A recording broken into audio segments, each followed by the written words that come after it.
Welcome back once again. I think most of us go through a lot of suffering, in the sense to say it could be diseases, disorders, and also sometimes various circumstances will put us into a wrong path of entering into depression and anxiety and depression. So let us learn from doctor as to how wholeness or holistic living will help us come out of all these things. Doctor, welcome back, and kindly do let us know. Suffering is something, it is definitely there. I think very few people don't suffer, in the sense I'm talking about the physical part of it, or even the mental or the psychological part of it. How does holistic living help us, doctor? Okay.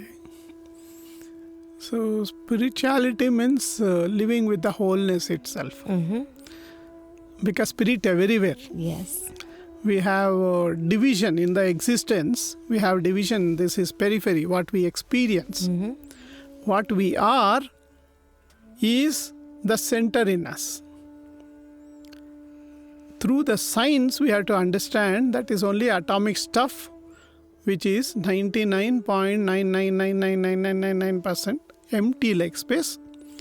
Remaining 0.0000001% also, if you deconstruct, it ends up in empty like space. So basically you are none, empty, no choice for this ego. Absolutely. Okay, self. So the wholeness includes whether it is physical or psychological or emotional or ecological. These are all peripheral components. We experience suffering like physical ailment, you are suffering, so it's a physical periphery. Emotions, yes, genetically you have a lower emotions which has come from the animal life also. Genetically we have carried that. Yes. As a human being, we carry the higher emotions. Yes. Love, empathy, devotion, laughter, joy, happiness. Absolutely. So, basically, we need to identify the wholeness. Okay. Wholeness has periphery, wholeness has center. The periphery, we have a physical problems, physical noises because of, various circumstances.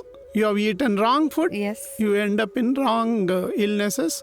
Physicality gives a trouble. Then psychological, we have wrongly fed so many things, conditioned. We always, in the past, we want conformity. As per the social norms, we have to go. We suffer. So, physical, psychological or emotional, which we carry sometimes because of circumstances we acquire. So, these things creates noises. Echo noise, we say. Because of climate change, we have a landslide, Yes. we have flooding. So many things can happen. Yes. So, echo noise, we say. Like that, emotional noise, we are carrying baggage of emotions. Most of them are, that's trauma. Trauma in the past. And bad and sad memories. So, all those things, it produces an emotional noise. So, once if you are aware of this, yes, the center in us is free from all these things. I can tackle or I can handle this physical, mental, emotional ecosystem well. Then I can lead a life of wholeness and have a better life. Okay. That's why the spirituality makes a difference. Okay. This has to be scientific. Through the science, we need to understand this center, which I say atomic stuff. Our people used to call that as dark matter, so many things. So it's all labels ultimately. But what I am today is that noneness. In the superficial level, I appear body, mind, emotions, ecosystem. So many things I see. I was conditioned also. So repetitively, I use only conditioned life. But if you go deep inside, you are just noneness. Even I do not. That's why it is called as Buddha state like. Or we say Achala.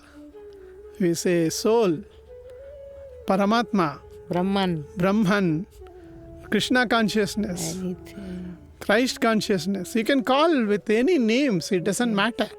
But the reality is, what I am is emptiness. What I am surfacely experiencing is the periphery. Okay. So once if you have an understanding of this, the balance can be done.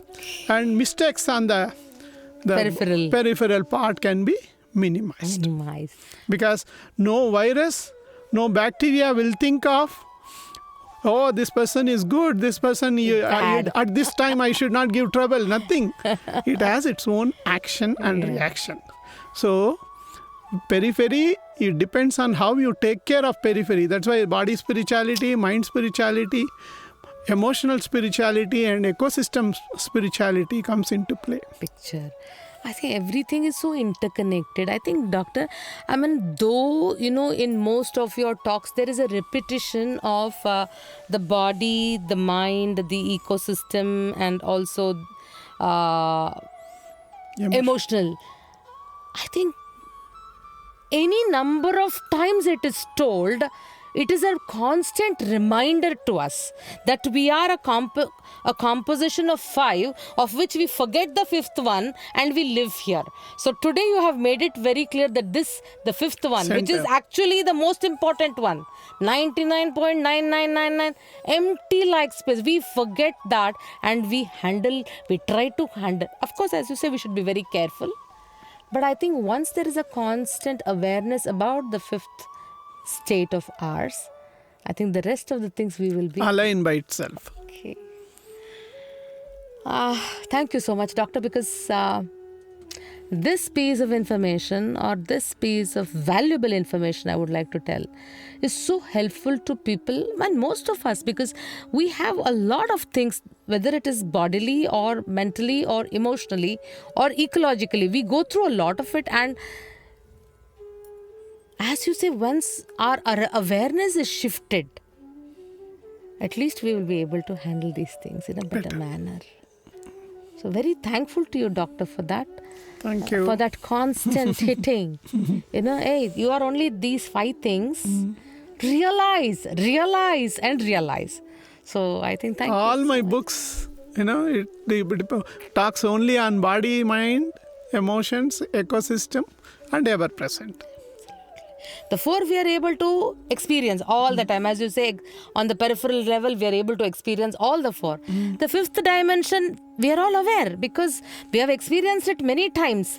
But the problem is we are so caught up in the 4, we forget our true self. No, the important thing is, see, this wholeness, simply we can just, living in the present. Because present has wholeness. Present has an existence.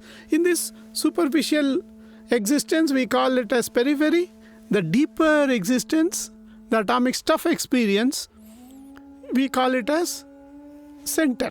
That center, time and space is not there. Time and space, definitely it is not there, because when you go to deep sleep, there is no time and space. Deep sleep. So it's very important to understand just living in the present can make you living with the wholeness.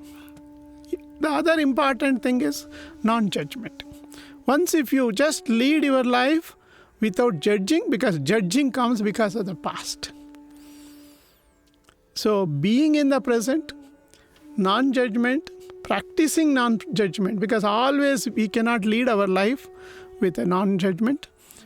But while practicing non-judgment, you can attain wholeness. That is what we call it as inclusiveness. Everything is part of you. Exactly.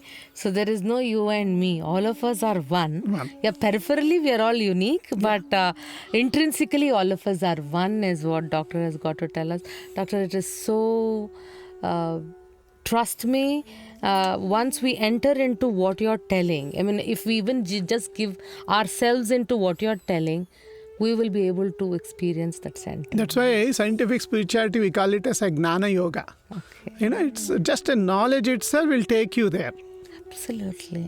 And that very feeling is so very, I don't know, it gives a very different sort of a upliftment. It really lifts you up and opens up new dimensions into you. So thank you so much, Doctor. Thank you. Thank you.